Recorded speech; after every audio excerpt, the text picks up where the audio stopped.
देवधर्म न करताच बाप मेला. मोठा मुलगा म्हटला आपल्या बापानं आयुष्यभरात देवाचं नाव घेतलं नाही की म्हणे याची हाडं तरी काशीला घेऊन जा. बारका भाऊ म्हटला त्याच्या तोंडाला कधीच राम आला नाही, तो काशीला कसा जाईल दादा. मोठा भाऊ बारक्याला म्हणतो अरे प्रयत्न करायला काय हरकत आहे, चांगल्या कामाला आडवा नको ना पडू तो असा, हो बाजूला. मोठ्या भावानं बापाच्या हाडं पिशवीत भरली, बायकोला सांगितलं लाडू करंजा करून घ्या, आपल्याला काशीला जायचं. रेल्वेत बसले दोघ जण, झुक झुक झुक झुक झुक झुक झुक झुक निघाले. रेल्वे चालू झाले, काशीला आले. तो गृहस्थ स्नान करायला गेला. बायकोला सांगितलं 2-4 गोड्या मारल्या की तुला आवाज देतो, अस्तीची पिशवी घेऊन इकडे. 4-5 पिशव्या सारख्याच होत्या. आणि 2 दिवसाच्या प्रवासानं लाडू करंजा हाडा एवढ्या कडक झालेल्या होत्या. हे गेलं 2-4 बुड्या मारल्या, पाण्यामध्ये स्नान केलं. हर हर गंगे हर हर गंगे. भगवान शंकर आता आमच्या वडिलांना सद्गती मिळू द्या, त्यांचे अस्थि तुमच्या पात्रात या नदीमध्ये विसर्जित करतो, गंगा मातेमध्ये. बायकोला सांगितलं अस्थिची पिशवी घेऊन ये. ती थोडीशी भोळसटच होती. तिनं उघडून पाहायची ना पिशवी तर नाही, बाहेरनं चाचपून पाहिलं.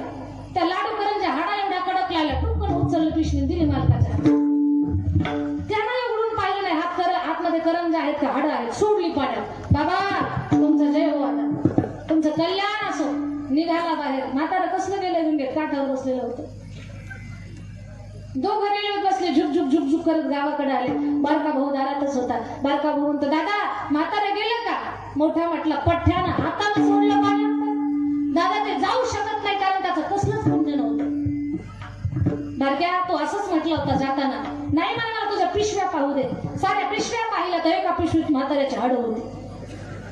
बारका भाऊ म्हणतो दादा म्हातारं गेलं नाही, वापस गावाकडे आलं. मोठ्या भावानं पाहिलं, डोकं बडवून घ्यायला लागलं. म्हणे काय उपयोग झाला एवढा 4-5 दिवसाचा प्रवास करून. मधला भाऊ म्हणतो मोठ्याच्यानं जे झालं नाही ते मी करून दाखवतो. बारका म्हणतो तुझ्यात तर जीवच नव्हता म्हाताऱ्याचा, तुझ्या हातानं कसं जाईल. म्हणजे शांतवास हो बाजूला, सारखा हाड वापरतो कुठे पण. त्यानं म्हटलं असं घेऊन जाणार नाही. म्हातारं घेतली हाडं, टाकली मिक्सरच्या भांड्यात, लावलं झाकण, दाबलं बटन. भांड गुर्र फिरायला लागलं. हाडाची बारीक बुकटी झाली. ती बुकटी एका डब्बीत भरली. मधल्या भावानं सांगितलं छोट्या म्हातारा डब्बीत घेऊन चाललोय मी आता. बायकोला सांगितलं चल कपडे वगैरे घे, चल आपल्याला काशीला जायचं. पुन्हा झुक झुक झुक झुक झुक झुक करत रेल्वेनं आले काशीला. खूप मोठी पर्वणी, प्रचंड गर्दी होती. पुरुष एकीकडे स्नान करत होते, महिला एकीकडे स्नान करत होत्या. आणि स्नान करत असताना त्यांना सांगितलं तू बायामध्ये स्नान करायला जा, मी पुरुषामध्ये स्नान करतो. त्याला पुरुषात स्नान करायला त्यानं म्हातारांना पिशवीत ठेवलं होतं, कोपरीच्या खिशात ठेवलेलं होतं. कारण चुकूनही कुठे विसरलं नाही पाहिजे. ते स्नान करायला लागलं. 2-4 बुड्या घेतल्या. 2-4 पाण्यात बुड्या घेतल्यानंतर त्यानं कोपरीतून म्हातारं बाहेर काढलं.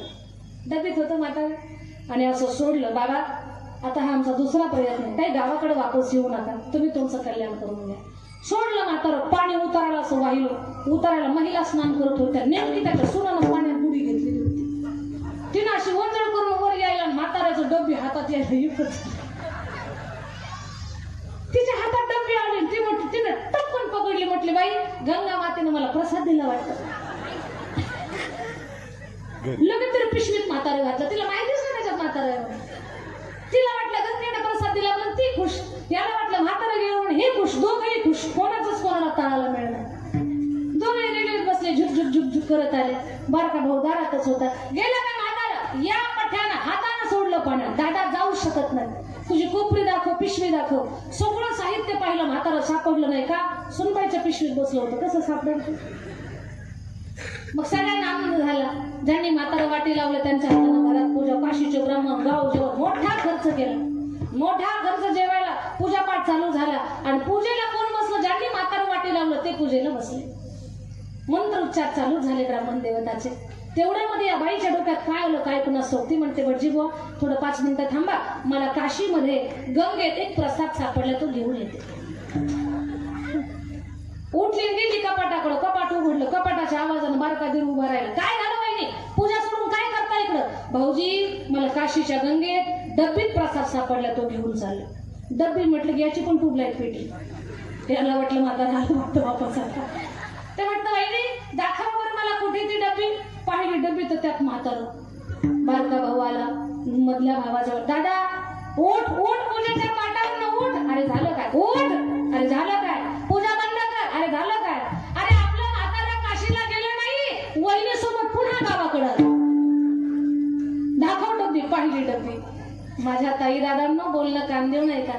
जी माणसं आयुष्यभरात कधीच पुण्यकर्म करत नाही, सत्कर्म करत नाहीत, कीर्तन ऐकत नाहीत, मंदिरात जाऊन देवाच्या पाया पडत नाहीत, साधू संतांची दर्शन घेत नाहीत, कधी सत्कर्मात पुढे नाहीत, त्यांची हाडं सुद्धा काशीला जात नाही. कधी घडव यांना हयातात तीर्थ केलं नाही, मेल्यानंतर कशी हाडं जाणार काशीला? त्याचा विचार करा. पुण्याशिवाय तीर्थ आपल्या जीवनात घडू शकत नाही.